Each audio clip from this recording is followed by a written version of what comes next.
there's actually not that much difference between narrative and conversation, especially the capital C conversation.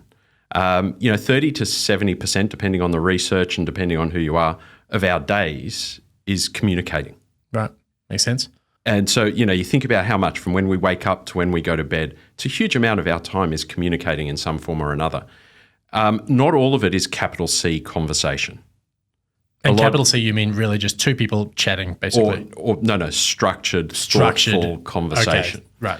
Right. But it's funny how often we use small c conversation thinking when we're doing capital C conversations. Right. Capital C conversations actually require us to think in advance and plan. Presentation, basically. It could be presentation. It could be something like what we're doing today. Okay. It's a thoughtful conversation.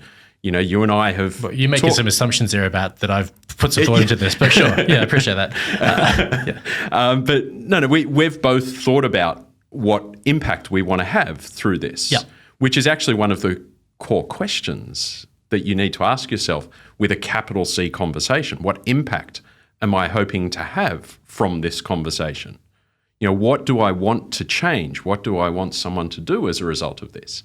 And when you get that level of specificity and when you get that level of planning and thought, you're more likely to actually get what you want. Think about how much of our days are designed, how much of our lives are designed, the apps we use, the podcasts we listen to, the tools we use every day, our offices, our cars, everything. It's all designed, but something that takes up potentially 70% of our day, we don't design.